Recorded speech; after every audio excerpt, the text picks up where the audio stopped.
जाते हैं, यहाँ तक की तो कथा आपने YouTube से भी सुनी होगी।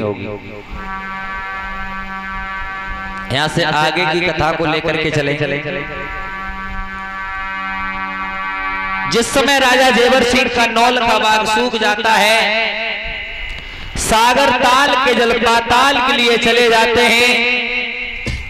जो कुआओं का जल था वो जहर का हो जाता है। इतना काम महाराज जेवर सिंह की दृष्टि पड़ने से हो गया बंधु। आहा, महारानी वाचल नाना प्रकार से रोने लगी, कहने लगी, स्वामी मैंने तुम्हें बार बार समझाया कि आप अपनी निगाह से पट्टी को ना हटाओ, लेकिन आपने कोई बात को नहीं माना। स्वामी पहला दुख तो मैं यही बहुत था कि हमारे घर में कोई संतान नहीं थी। महाराज लोग बांझ कहते हैं हमारे लिए, आपके लिए लोग नवल कहते हैं, लेकिन दूसरा दुख महाराज एक और बना लिया। अब तो प्रजा के लोग हमें तुम्हें ताना मारेंगे कि जेवर सिंह की दृष्टि पड़ने से नौल का बाग सूख गया। महाराज कहने लगे, ओरी रानी हमें ऐसा नहीं मालूम था कि हमारी दृष्टि पड़ने से हमारा बाग सूख जाएगा, और अभी तो हमारा बाग सूखा है। ना जाने प्रभु ने आगे को हमारी किस्मत में और क्या लिख दिया। बंधु बताया है, वैसे तो दुख बहुत हैं, पर बड़े दुख हैं चार। भूमि हरण भैया मरण, पुत्र और संतान। बंधुओं, महाराज जेवर सिंह और मैया बाछिल को प्रजा के लोग समझा बुझा करके महलों को ले जाते। चलिए महाराज, आप राजा हो, आपसे कौन क्या कहेगा। बंधुओं, महाराज जेवर सिंह रानी बाछिल आकर के अपने महलों में गुजरात करने लगते हैं, रहने लगे। लेकिन बताया है कि समय कभी किसी का इंतजार नहीं करता, और ना जाने कौन से मनुष्य पर कैसा समय किस समय आ जाए। मेरे कथा के नौजवान साथियों, बाग सूखने के बाद राजा को कई दिन महलों में व्यतीत हुए हैं। अब तो प्रजा में महाराज जेवर सिंह की लोग बुराइयां करने लगे, बुराइयां गाली देने लगे। ये निर्वंशी राजा है, इसका मुखारबिंद देखने से लोगों को भोजन नहीं मिलता, पानी पीने को नहीं मिलता। ऐसा राजा अगर इस प्रजा को छोड़ करके चला जाएगा, बड़ा सुख होगा। लेकिन बंधुओं, राजा किसे कहते हैं और राजा कैसा होना चाहिए? जिसकी प्रजा में कोई बुराई, कोई बदनामी ना करे, वही राजा होता है।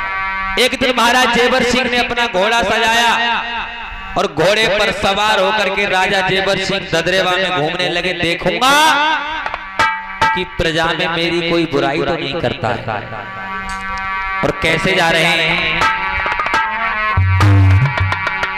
घोड़ा लो सजाए, राजा ने पलनाए करी अवारी रे।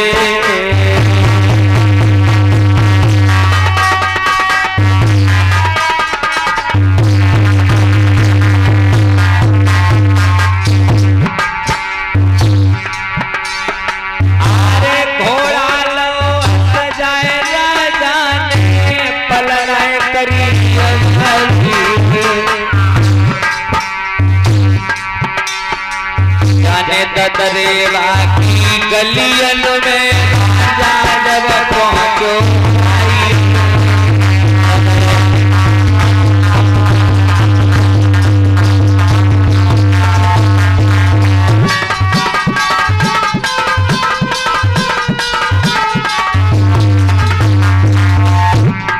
आज मेरे कथा के नौजवान साथियों, राजा जेवर सिंह ददरेवा में घूम रहे हैं, लोग बुराई कर रहे हैं। राजा को देख करके लोग चुप हो जाते हैं, क्योंकि राजा कहीं बुरा लग गया तो फांसी पर चढ़ा देंगे, अपने राज्य से बाहर कर देंगे।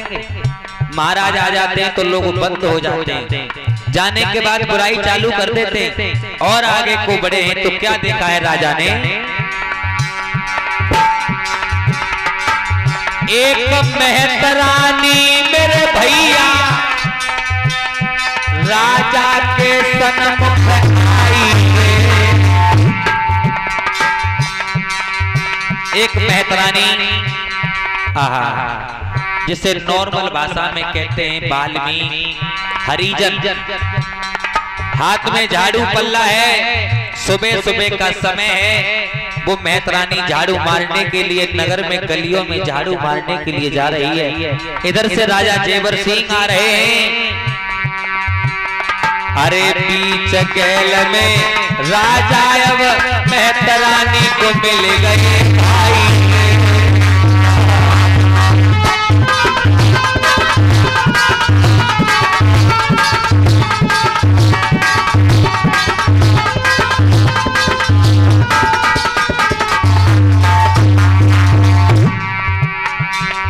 भैया होनी है बलवान, सीताराम होनी है बलवान, समय को चक्कर भारी है। भैया होनी है बलवान,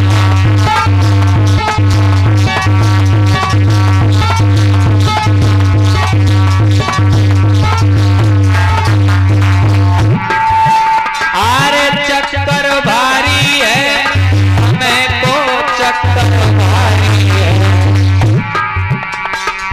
पिरविस होनी है बलवान, समय को। और ये इसी के बीच में दान प्राप्त हुआ है 50 रुपए श्रीमान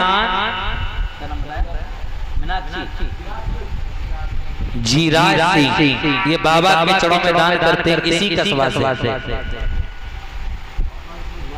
और 50 श्रीमान मौकम सिंह इसी कस्बा से दान करते हैं। कामनाएं करेंगे बाबा जहारवीर से ऐसे भक्तों के भंडार भरते रहे, जय जयकार होती रहे, जीवन मंगल हो।